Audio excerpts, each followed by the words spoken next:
Well, welcome to another coffee shop chat with friends. I have here Dave Pauly and my mom, Leanne Hansen Stilts. All of us are members of the Beyond Horizons team, a new expression of community focused on LGBTQIA plus and allies community here in the Pacific Northwest.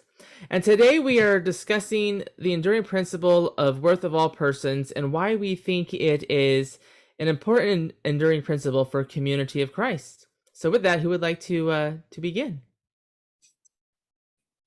I think Dave would. I think that uh, the enduring principle of the worth of all persons is very important to the church. And we need to uh, be able to have welcoming communities in the church. There are a lot of people that are separated by different circumstances, and uh, we need to be mindful uh, of all people that come into our congregations. Yeah, separated by different circumstances, but also a lot of times, separated by religious, tradition and dogma and all that stuff. And so that's also why it's really important as a faith community, I think, to lift up this enduring principle. Yeah, for me, as part of the LGBTQIA plus community, it's very important. I mean, we have been a non-accepted part in the mainstream Christian churches for years. And so I think it's extremely important that we have a place where we can be at home and feel at home. And I know that when I was a youth, and this had nothing to do with the LGBTQ part, but I went to a high school Christian organization that would meet in the evenings. And I was not accepted because I was not a perfect, what they considered a perfect Christian. And so the kids didn't accept me. And that was really hard. I mean, I was the one who was there really seeking and really needing what they might have to offer. But because I wasn't already didn't fit in their package, I wasn't accepted. And then as a young adult, I tried to get into that organization as a leader. And I was told because of my past, I couldn't, even though because of my past, I really had something to offer those kids, and it really hit me right here.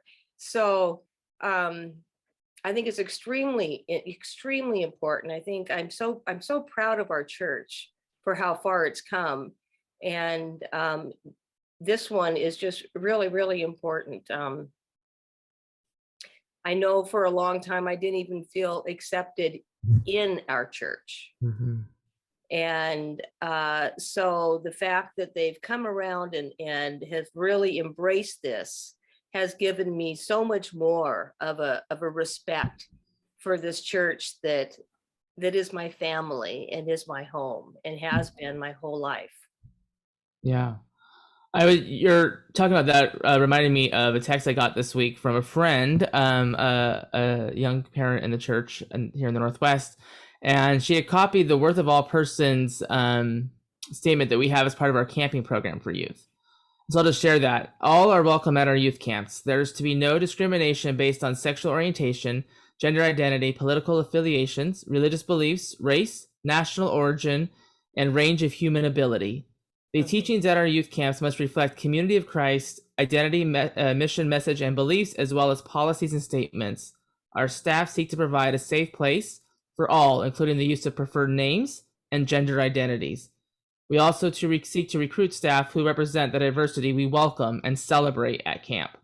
To share how we can provide a more inclusive experience for your child or to express any concerns, please contact the camp director or the GPNW USA Mission Center Camping Ministries director. And this parent was just so happy to see that our church had this kind of statement for our youth camps. that she was getting ready to send her youth to this summer, which was cool. That's very cool. I think finding a place where we're accepted just because of who we are, where we don't have to change ourselves, we don't have to, do anything different is so important. When I was growing up, the church was a little more rigid, and I experienced a separation or unacceptance in a congregation strictly because of the clothes that I wore, and was not welcomed to participate, even picking up the offering, because I had worn, I had not worn a tie that day, and that I occasionally wore overalls to church, and how horrible that was, and how disrespectful that was. And so simple things like that really affect our feeling of worthiness.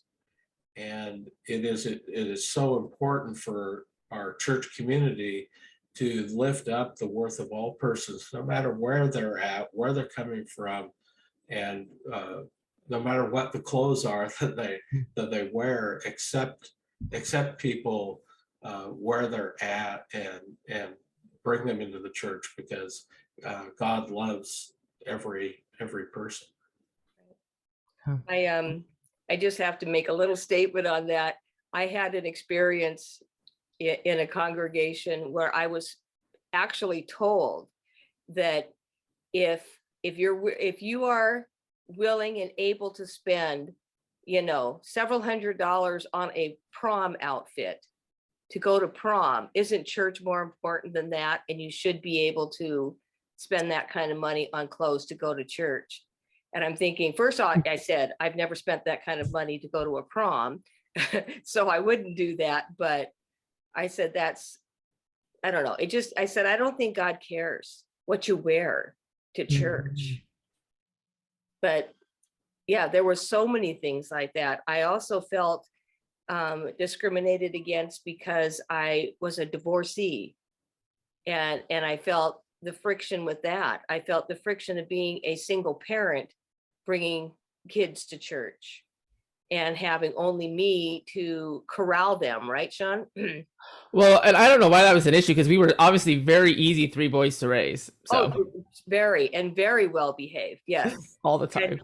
But basically I was almost told that I shouldn't come to church unless I had somebody else there to help me with the kids, or I should sit outside in the back with the kids in the cry room. Yeah. That kind of stuff is really heartbreaking, especially for somebody who's going through that and just needs to be around people that love them. And then to feel that kind of stuff is just, there's heartache there. And I think that as a community, we still need to be very aware of those kinds of situations. When somebody comes in, they're coming in dealing with whatever they have to deal with in life. And a lot of them are putting on faces just to be there to make it in any kind of a group. And so I think we need to be real aware of those different situations and really reach out to those. And I think our church is working very hard at that. Right. Well, I want to just thank you both for joining me for this today, and for everyone watching, our next coffee shop chat with friends will be at our Community Connections workshop in a couple of weeks, and will be focused on the sacredness of creation. Until then, you all have a good day, and we'll see you soon.